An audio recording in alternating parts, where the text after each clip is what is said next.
What is object-oriented programming? Hello you techies, welcome to TechCorner-JavaConCafe. I'm Dhruti and we are starting off this vlog for all those of you who want to study Java sitting at home at your own sweet time. In this vlog, we are going to learn everything about Java and how to code in Java, what is Java, etc, etc. And to start off with it, we are starting this vlog with the most important topic, and that is object-oriented programming. Because Java is an object-oriented programming language, so you need to know what is object-oriented programming before starting off with Java. So what are you waiting for? Let's go for it! Okay, so object-oriented programming. I told you guys that Java is an object-oriented programming language. But then we need to understand what is object-oriented programming. So in this programming paradigm, okay, every real-world entity that you encounter in your daily life, okay, which has some characteristics or some behavior can be considered as an object. Okay, and you can form categories of those objects, you can call them as class. This paradigm works on a sequence. When you create programs, it's input, process and output, wherein you input some data to the program, it will do some processing on that data and it will give you some output or some result. Plus, there are four pillars or four principles on which this paradigm is based, and that is encapsulation, abstraction, inheritance and polymorphism. With encapsulation, we mean that we want to enclose the data members and the behavior or methods of the class or of the object into a class or enclosed structure called a class. Abstraction is a feature in which we hide the implementation details from the user. Inheritance is a feature which allows you to create hierarchy of classes, and polymorphism is a feature which allows you to use the method and behavior or the object in different forms based on requirement. But right now, don't worry about that. We will go into detail about all these things in the next vlog. But for now, just remember that object-oriented programming paradigm works on objects and classes. What is object and classes is coming up next. Okay, so what is an object? Since I told you that object-oriented paradigm works on objects and classes, it's imperative for you to know what is an object. I told you already, guys, that any real-world entity that you see around yourself that has some characteristics, some behavior that can be used to describe or identify or distinguish that particular entity is called an object.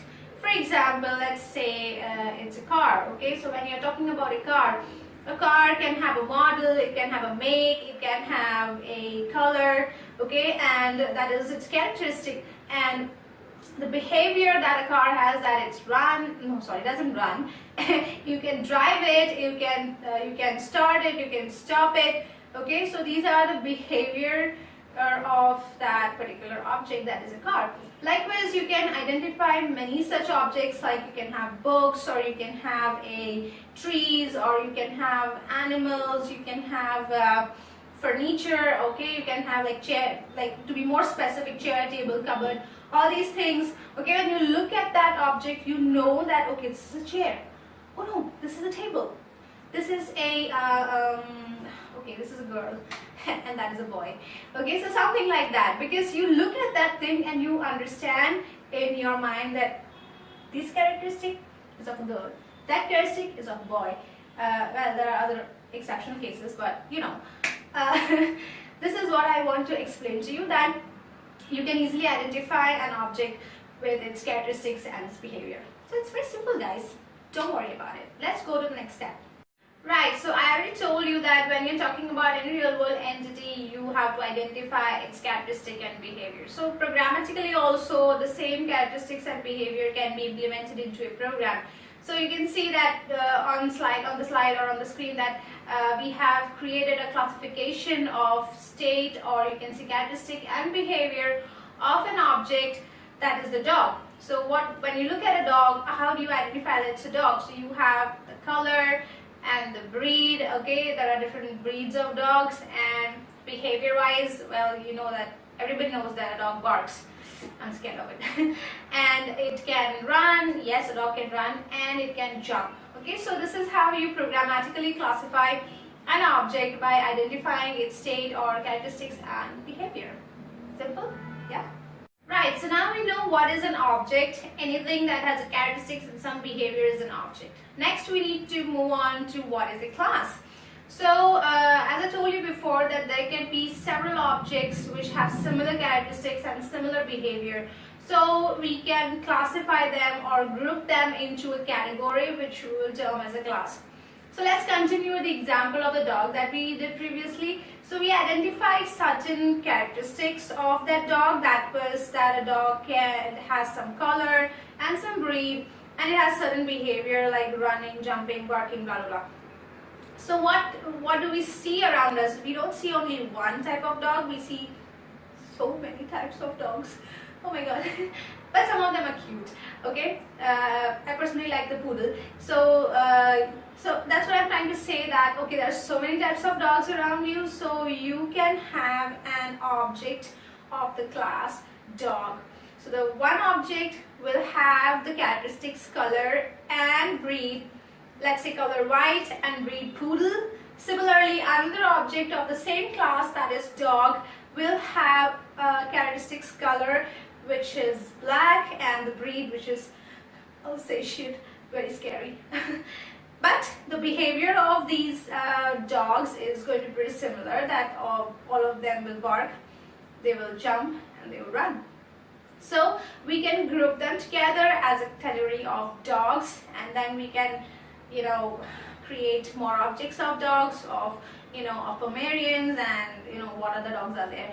So this is it. This is a class. It's very simple. It's a grouping of similar objects with similar characteristics and similar behaviors.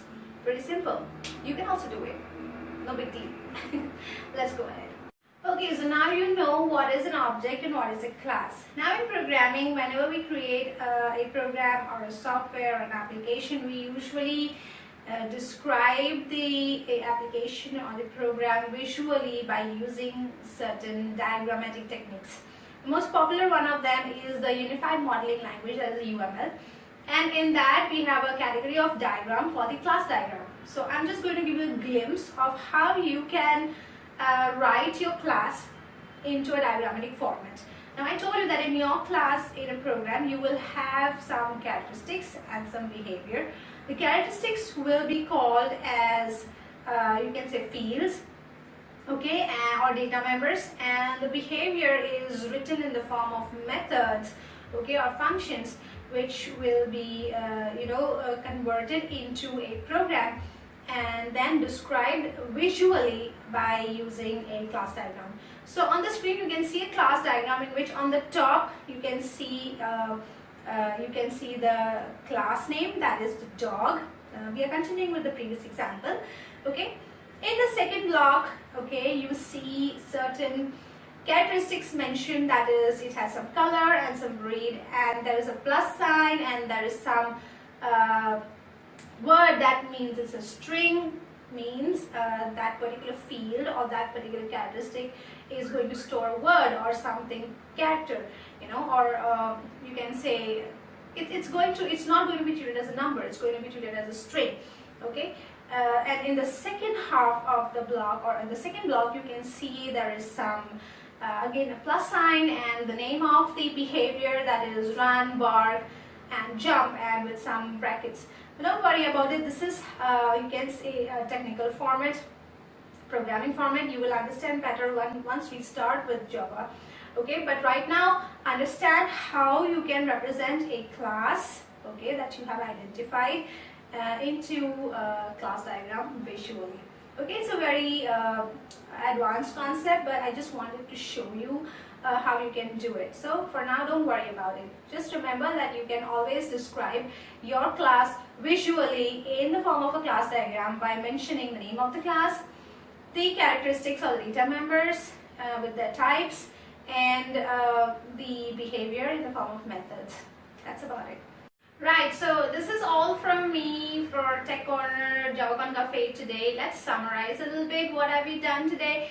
We've seen what is object-oriented programming, that it's a methodology that works around classes and objects and input, process and output sequence.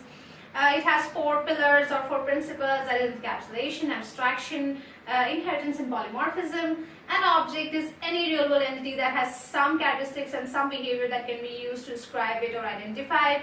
A class is nothing but grouping of similar objects with similar characteristics and behavior together into a group or into a category. So this is all, and we have seen a class diagram, of course, wherein we visually depict the class that we have created, for better understanding programmatically.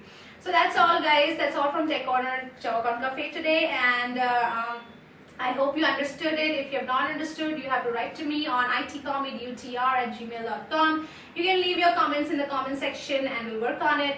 If you have any specific tutorial that you need us to create, then let us know and we'll create it for you as soon as possible. Okay guys, take care and don't forget to smile because smiles are contagious. Take care, goodbye.